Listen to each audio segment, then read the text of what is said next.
you both have to commit. You have to be able to say when you get to that point, like, all right, we got to come together on this. Welcome to Courageous Conversations with Lionheart Coaching Co. I'm your host, Mandy Woodard, and my goal with this podcast is to empower you to own your story and to live courageously in your relationships, with your goals, and any adventures you might go on, and especially in your healing and self-discovery journey. I want to show you what's possible through what I teach and share and through the stories of others. All right, my friend, let's get started.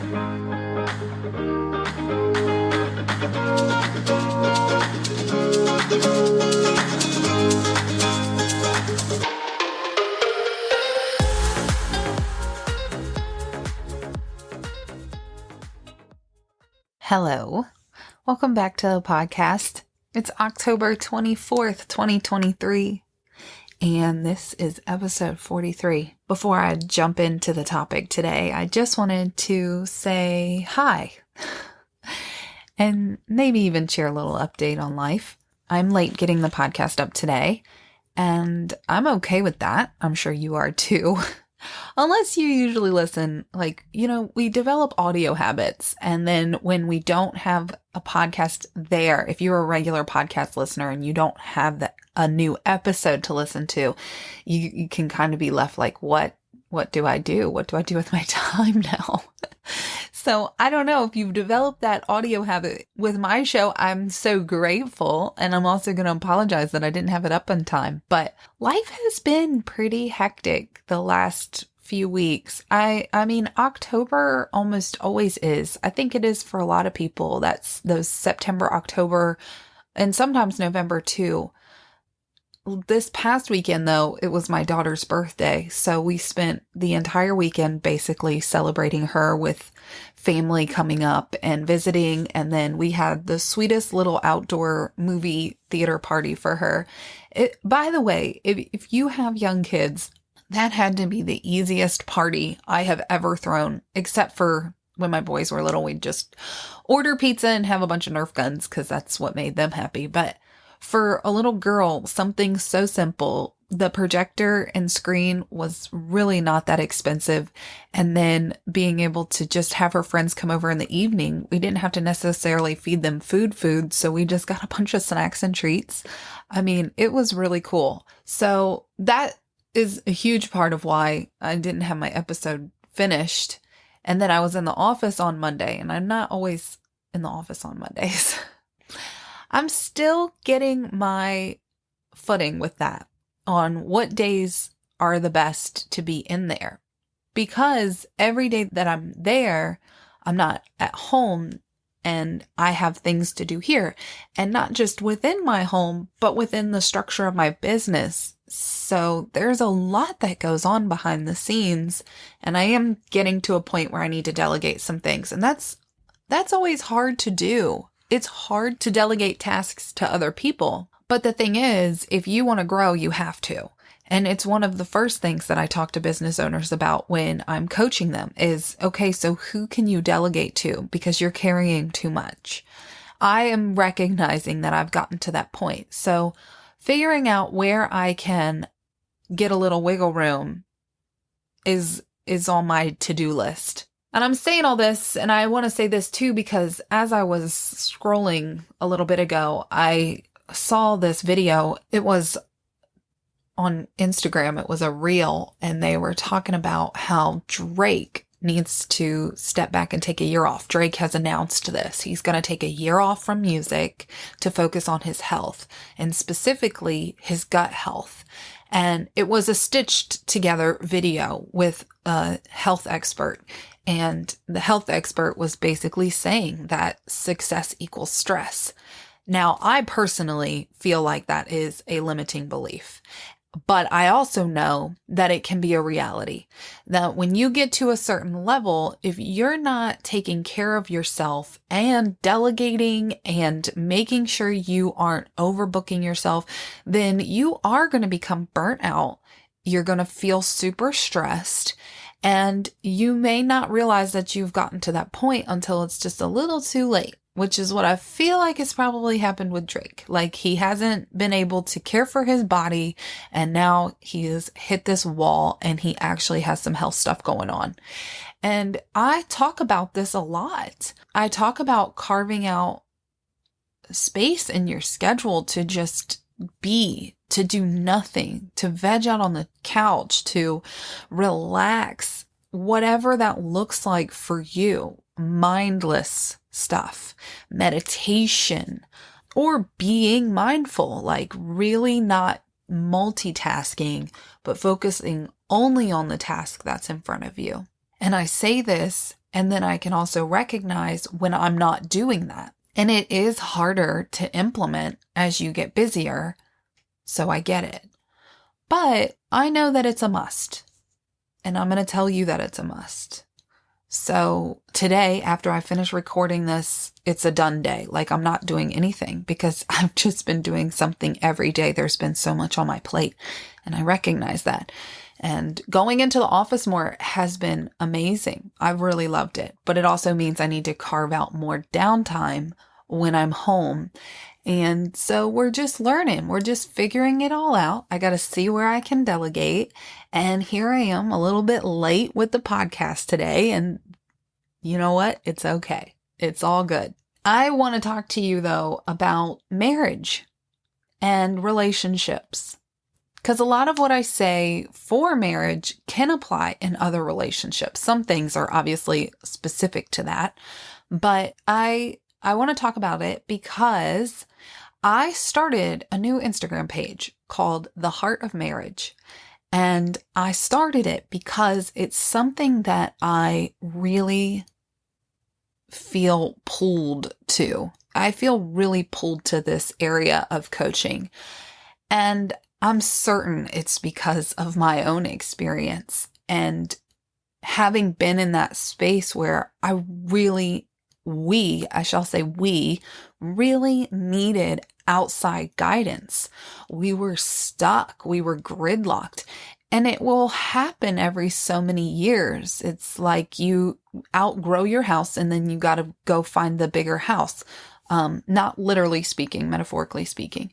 You learn all you can in the space that you are, and then you kind of get stuck and you need to be able to expand. We are always learning and growing individually. So of course that is going to happen within your relationship also. I don't know that I intended to create this now. I don't know. It's funny how divine and the universe works, because as I'm looking through my stuff, I mean, there's so many idea pages that I've written out on my legal tablet or my legal pad or in my journal or in my note section on my phone. And it all comes back to my marriage with my husband and being able to share the things that we've learned.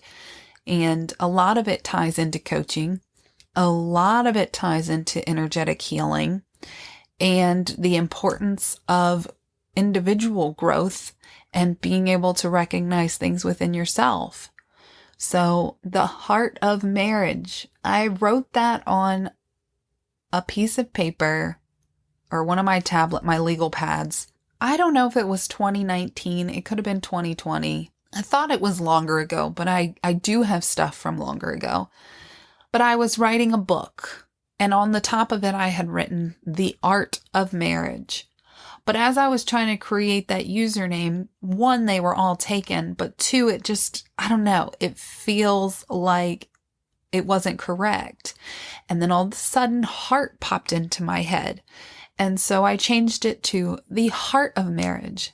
And of course, as you may know now, if you followed me, that variation was not taken in any way, shape, or form. So I got the whole name with no little dots or underscores or anything. So I felt like that meant it was meant to be.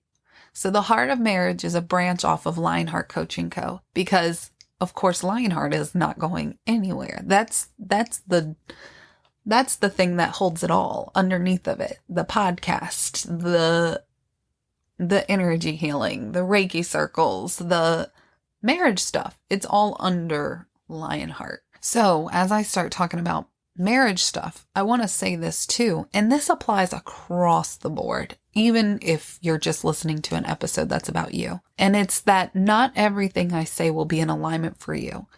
Take what you need, leave the rest. It does not offend me if I share something that maybe is more of an opinion versus fact-based, and you're like, that doesn't resonate. In fact, I want you to be able to check in with yourself and decide what it is that you believe. That is so important, and it would be going against everything that I teach if I said, just listen to what I'm saying and just trust what I'm saying. Always, always, always check in with yourself. Challenge your thoughts and your beliefs that you're carrying because somebody else might have planted them there. But always check in with your intuition and your gut or whatever your authority is. And not to go too sideways here, but human design is a huge thing too that I do. And being able to know how you operate, know how you make decisions is extremely valuable. And if you are not in alignment with yourself or you're feeling like something is off, I would highly encourage you to dive into that. Dive into your human design because it's crucial within a relationship too, to be able to see how you guys work best together. And if you want help getting started on your human design, you can go to lionheartcoachingco.com/human design or just go to the work with me section. And there's a spot there for you to order a reading. And I will even do multiple. You just have to up the quantity, and then I will do a connection chart for you and your spouse. This is something that my husband and I did a few years ago. Now, I'm going to address the elephant in the room with that because I don't know the actual number. I was about to say 9 times out of 10, but maybe it's 7 out of 10. I don't know. Very often, the woman in the relationship is like, yeah, I want to learn this stuff. And the guy is like, that is just a bunch of woo-woo bull crap. So you may come across a tool that is a little out of the box and your spouse might not receive that. Listen, it's okay. It's all good. If you've been listening to the podcast for any length of time, my husband and I have completely different beliefs. However, at some point, he did take the time to sit and listen and hear why we are struggling because I can see it in our chart. This is why we have a struggle here. Because these two things about us are going against each other instead of flowing together. And so we can't address that and get into a flow if we don't first recognize that it's happening. Even with Reiki and things like that, like you may find a tool helpful and your spouse is like, I'm not doing that. This can be a perpetual problem within a relationship. And how you navigate it will determine if you make it to the other side, which I hope that you would. I did have somebody reach out to me this year. I don't even remember when at this point. And it was the husband was reaching out for guidance. And when I got on the phone with him and I was telling him about how I coach couples and the tools that I use, he was like, yeah, I'm probably not going to do that. Basically. I mean, he was very respectful, but he said, you know what? My wife would be totally into that, but I'm not. That's not my thing. And I said, you know what? That's totally okay. I understand. If you change your mind, I'm here. And I understand more than you know, because my husband's the same way. Here's one thing that I talk about a lot, that you're going to hear me talk about a lot, is how can you move towards each other? And when you are stuck in a space that doesn't feel good, you're arguing a lot, you're not seeing eye to eye, you can't seem to get back into that connection mode. If you've tried other things and they've not worked, do you really want to leave this other option just sitting on the table? Or do you want to pick it up and give it a shot? That's the question. If you've already tried other things, marriage counseling, whatever it might be, why would you not give this a shot? Because this is the most important thing. Your health and well-being is number one. And then the health and well-being of your relationship comes after that, in my opinion. But I could also say that it more so goes hand in hand. Because if things aren't good at home, then it doesn't matter.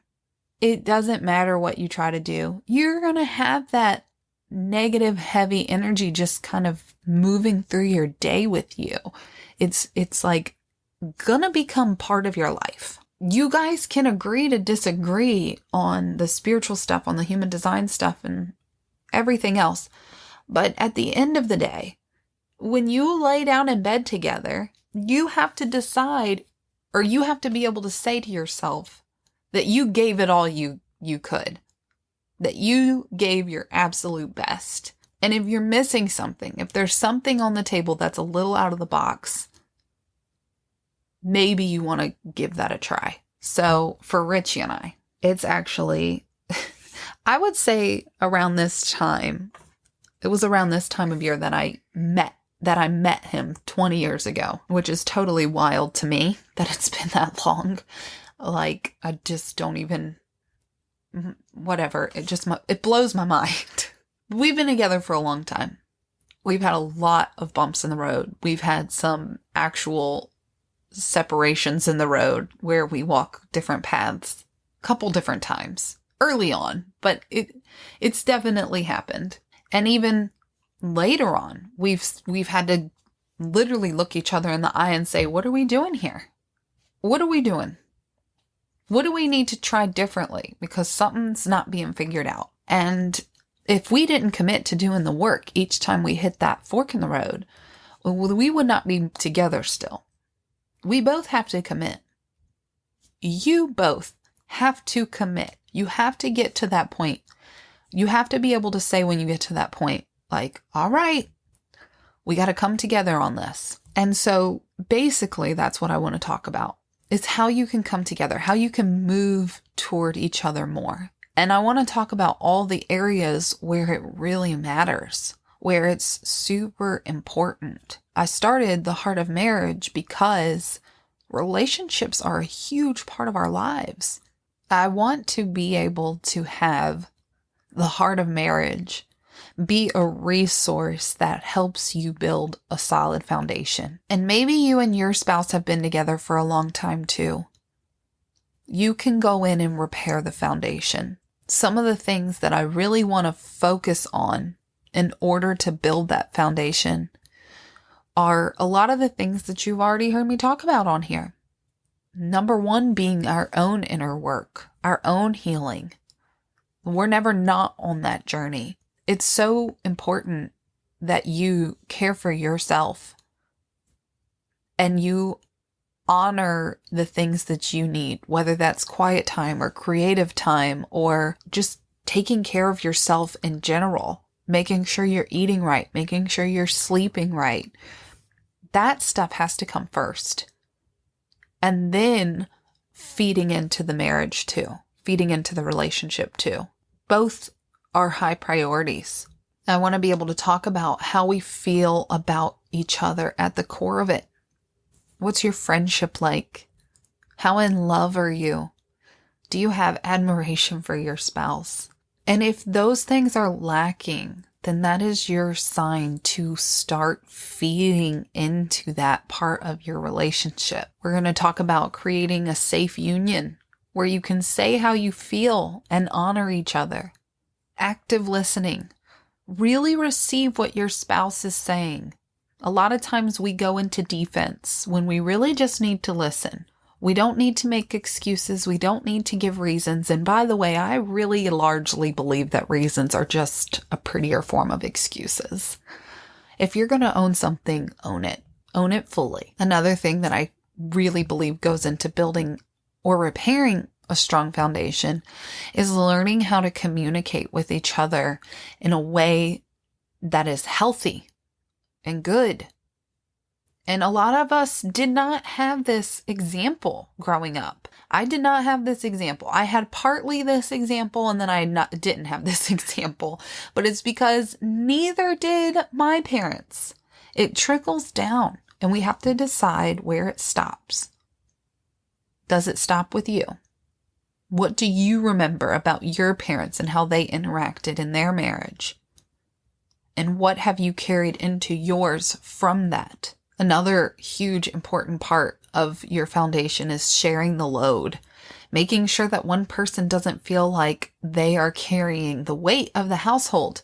And that's emotional weight, tasks, caring for the children, doing the work. You got to make sure you're sharing the load. And when you're not, or when you feel like you're carrying the most, to be able to go back to that healthy communication to say, hey, I'm feeling this. And also knowing that you have to be honest and transparent, because if you carry the load and you don't ever say a word, your spouse is not a mind reader, and they're not going to know. They're not going to have any idea that that's what's happening. You have to be able to say how you feel. You got to say the words, and in a loving way, because what happens is we build up. We build up, and the next thing you know, we're resentful. And then next thing you know, we're spewing fire at our person because we feel like we are doing more and they are not, and they don't even care. They're ignoring it. They're ignoring my needs. They see that I'm stressed and they're not swooping in, whatever the storyline may be. But really, we have to speak up. We have to say, hey, I feel like I'm carrying the load of the tidying this week, and I really could use a break and some help. Like, could we make a plan to work together to get this done? And actually, I do have a guide that I'm working on. It's going to be a free download for you to download who does what, so that you can divide up the household duties in a way that is correct for your family, for your household, because it looks different. It really does. Every household is different. What you want to make sure, though, is that at the end of it, you guys feel good about the loads that you are carrying, and you are sharing it. You're not putting it all on one or the other. So the next thing we're going to talk about is healthy boundaries and what that looks like in a relationship. This is all stuff that I'm going to be talking about on the Heart of Marriage. So make sure you're on Instagram and you go click follow on this account, which is really what I was just listing off. All these topics, I want to dive in so much deeper to help you. Okay, I want to share this that I wrote for the book that I was writing. I don't know if this will ever be a book. Maybe it will be one day. And I think I just really was in the zone and started writing, but I read it last night and thought, wow, I should say that. I should share that on the podcast. So I'm going to share this with you. Okay, this is what I wrote. I think the most important / biggest reason I wanted to write this is because I think it's valuable to know that hard times in marriage are a thing. It doesn't mean that you aren't compatible anymore. It doesn't mean that there is anything wrong with you. It means you're human and you're experiencing growing pains, much like everyone else. It's just not something that's talked about. In the times that we are in, appearances feel so important. I think they always have. But with social media and everyone appearing to have this amazing happy marriage, there's a lot of pressure there. Now, there are plenty of people who say marriage is easy and it shouldn't be hard. And maybe it is for those people, but I would argue that they are likely easygoing, not highly emotional, or they just complement and balance each other really well. I do know that that exists. It's just not the reality for everyone. And if that's not the case, and if your reality isn't that, know that it doesn't mean that you're not with the right person. My husband and I balance each other perfectly on paper, but in reality, it's taken years to appreciate our differences. There are many reasons for that, and I'm sure lots of them you might even relate to. Childhood trauma, changing beliefs, triggers, parenting, just natural growing and changing in adulthood. Lots of these things have been factors in our quote unquote disputes. Yet here we are. We could have thrown in the towel many times, but we haven't. Because at the end of the day, we know that this is home. This is where we should be.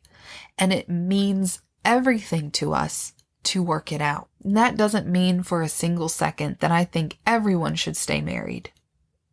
Especially if you're truly unhappy.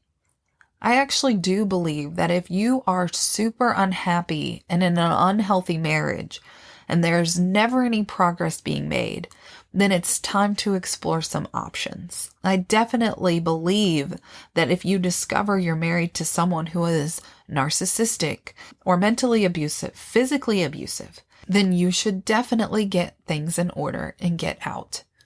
And I'm not just talking to women here, men too. There are some people that just will never change. And to sit around and let your life pass while you wait, it's just not fair to you. So that concludes what I wrote. And I still feel this way. I don't even know how many years ago I wrote that, but I still very much feel that way. And so that's why I'm here sharing this stuff and diving into these topics. And I think the whole purpose of today and what I'm talking about here is I want you to know that if you are struggling in your relationship, you are not alone. And it doesn't mean you're not meant to be together because you have struggles. I 1000% believe in sacred contracts and our soul contract with each other.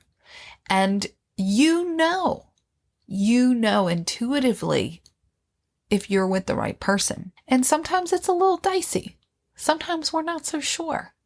And if you don't know, then don't do anything.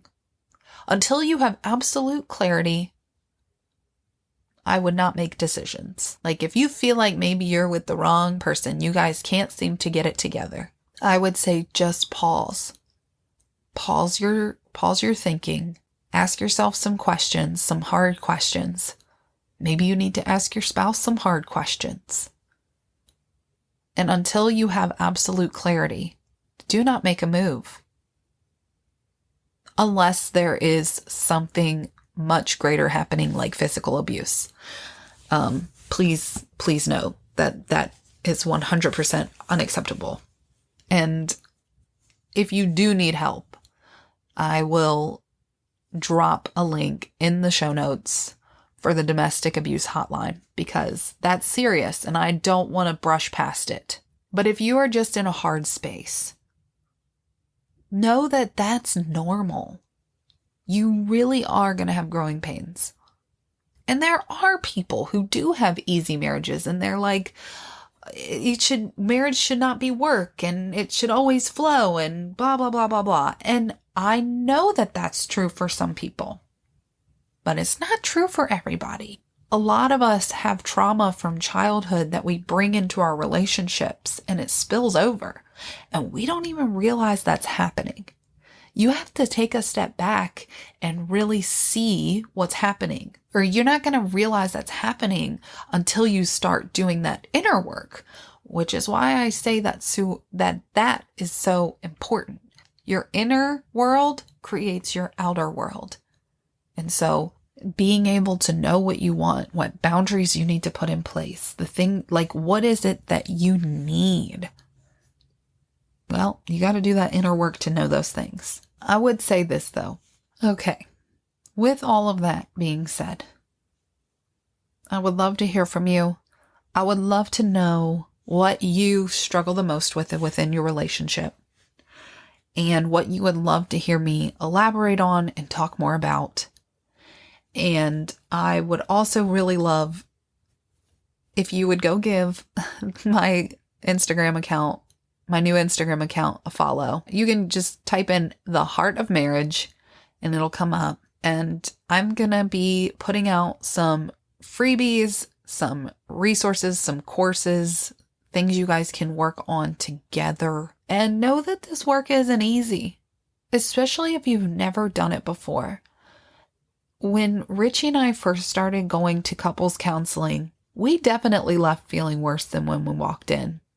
And even now that happens. Like if we just talked about something super hard with our therapist and we end with her, we need to separate sometimes from each other, like go into two different parts of the house so that we can really think about what needs to happen so that we can come back towards each other. And when you're doing this hard work, this is where knowing somebody's human design is so valuable, because if they have an emotional wave, or if you're a highly sensitive person, being able to have that information and know, okay, my spouse needs space. They need space before we can come back together.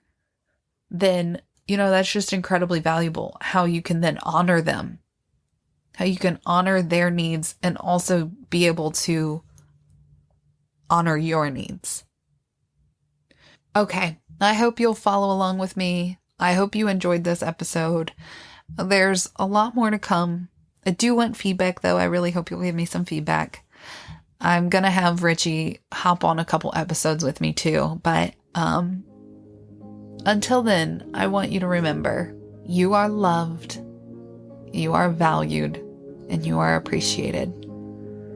Bye now.